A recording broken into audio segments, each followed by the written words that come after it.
Hai semuanya, kembali lagi bersama GNS Channel. Perang dunia adalah suatu perang yang berskala besar dan melibatkan sebagian besar negara dunia yang jangkauannya antar benua hingga militer. Ketegangan antara Rusia dan Ukraina disebut-sebut akan meletuskan Perang Dunia III.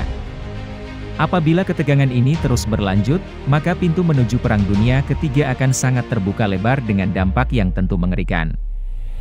Peperangan tersebut tentu tidak lepas dari bayang-bayang bahaya perang nuklir dengan skala kerusakan yang sangat besar. Apakah Perang Dunia III menurut pandangan Islam akan benar-benar terjadi dan merupakan perang akhir zaman? Tapi sebelum masuk ke videonya, klik tombol subscribe dan like-nya juga. Mari kita sama-sama bawa channel ini supaya memberi manfaat dan hiburan ke semua orang. Di dalam Al-Quran tidak ada satu ayat pun yang menyinggung tentang perang akhir zaman, namun hanya ada gambaran tentang tanda-tanda akhir zaman. Perang akhir zaman atau Al-Malhamah Al-Kubra muncul dari penafsiran hadis-hadis. Terkait perang akhir zaman, disebutkan bahwa umat manusia akan berperang menggunakan senjata tradisional. Apabila dunia ini telah mendekati akhir zaman, keadaan akan kembali seperti sedia kala, sebagaimana sabda Rasulullah. Artinya, dari Abu Hurairah berkata, Rasulullah Shallallahu Alaihi Wasallam bersabda, Irak menahan dirham dan takarannya, Syam menahan mad dan dinarnya, Mesir menahan timbangan dan dinarnya, kalian kembali seperti sedia kala, kalian kembali seperti sedia kala, kalian kembali seperti sedia kala.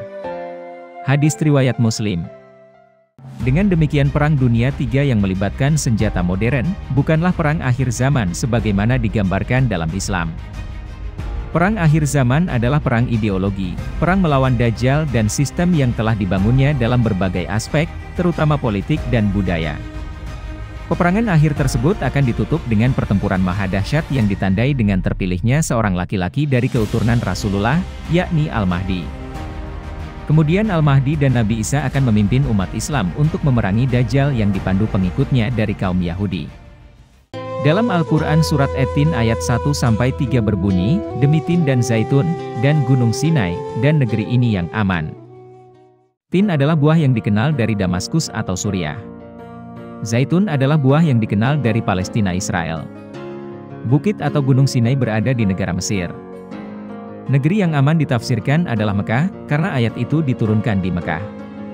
Dari surat At-Tin tersebut, sejumlah penafsir mengatakan bila Perang Dunia Ketiga sudah diramalkan, diprediksi dalam Al-Quran. Sebab, konflik yang terjadi di Suriah, Palestina dan Mesir adalah perang dunia yang menjadi suratan takdir Allah.